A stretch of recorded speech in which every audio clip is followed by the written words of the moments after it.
માનવમાંથી નર ને નરમાંથી નારાયણ પણ બની જાય, એનો પણ જન્મ થઈ જાય. એક ભક્ત નામનો જન્મ થાય, એક આત્મા નામનો પણ જન્મ થઈ જાય. એટલે બે કામ સફળ બને. એક બાજુ જન્મ દિવસ ઉજવાય, બાળકને સંસ્કારો મળે, એને આશીર્વાદ મળે, અને એને એવા આશીર્વાદ મળે કે ઘણું ઘણું જીવે, તનથી મનથી ધનથી સુખી રહે, એવા પણ સંતોના આશીર્વાદ મળે. અને આશીર્વાદ વસ્તુ મહત્વની છે. આશીર્વાદ વસ્તુ મહત્વની છે. આપણા ભારત દેશમાં જેટલા મહાપુરુષો થયા છે ને, એ બધા જ મહાપુરુષો આશીર્વાદથી થયા છે. કોઈ પૂજા પાઠ કર્મકાંડ વિધિ વિધાનથી થયા નથી, જપ તપ તીરથથી થયા નથી, પણ એક સંતોના શબ્દ, એક વચને વરી ગયા. ગુમાનદાસ બાપજીને કહેવું પડ્યું કે વચને મરવું, વચને તરવું, ગુરુ વચન પર ચાલવું, જે કોઈ વચન વિચારે વો ગુરુ કા ચેલા. આપણા ભારત દેશની અંદર વચને આ દુનિયામાં ભગવાન થઈને પણ દેવો પૂજાઈ રહ્યા છે.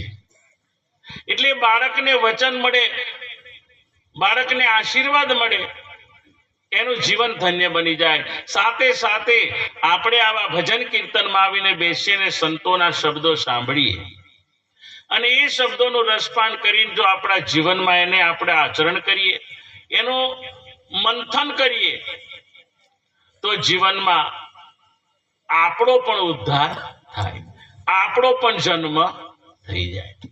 નહીં તો આમ માણસ છે ખરો, પણ માણસાય નથી, અંદર માનવતા નથી. એ માનવતા નથી. માનવતા લાવવા માટે આપણે સંતોના સંગમાં જવું પડે છે. સંતના સંગમાં જ્યાં સિવાય માનવતા આવતી નથી. અને સંતના સંગમાં જવાથી જ આત્મ તત્વની ઓળખાણ થાય. બાકી સંતના શરણે ના જઈએ ને તો કોઈ કાળે આત્મ તત્વના દર્શન થતા નથી, આત્મનો જન્મ થતો નથી. એટલે આગળ આપણે પદ પણ એવું બોલી ગયા ગુમાનદાસ બાપજીનો, આજ મેં તો નિરીખ્યા પરદેશી પક્ષી. પરદેશી પક્ષી કોણ છે? અત્યાર સુધી આપણે બધા પરદેશી પક્ષીને કોણે જોયું? આપણે તો એનો વિચાર કરી લેવો જરૂરી છે. મનુષ્ય અવતાર જો મળ્યો હોય તો આ પક્ષીને ઓળખી લેવા માટે, મનુષ્ય અવતાર જો મળ્યો હોય તો એ પોતે પોતાને જાણી લેવા છે. એમનો એમ મનુષ્ય અવતાર આપણને મળ્યો નથી. તો ગુમાનદાસ બાપજી વાણીમાં વર્ણન કર્યું છે, આજ મેં તો નિરીખ્યા પરદેશી પક્ષી, આજ મેં તો નિરીખ્યા પરદેશી પક્ષી.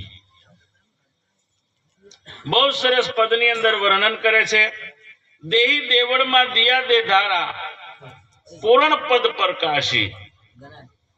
કે જ્યારે માત પિતાના કર્મ સંજોગ થાય છે અને એ માત પિતાના કર્મ સંજોગથી આપણો 5 તત્વનો પંડ બને છે. 5 તત્વનો પંડ બને છે, જે ધરતી તત્વ, અગ્નિ તત્વ, વાયુ તત્વ, આકાશ તત્વ ને જળ તત્વ. આપણે ઘણી જગ્યાએ આ વાતને સાંભળીએ છીએ કે આ જીવ એ માના ઓધરમાં આવી જાય છે કે પછી પાછળથી આવે છે. આની બધી ઘણી ચર્ચાઓ છે. આની વાત ઘણી જગ્યાએ સમજવામાં આવતી બી નથી કે જીવ આ શરીરમાં પહેલો આવે કે પછી આવે.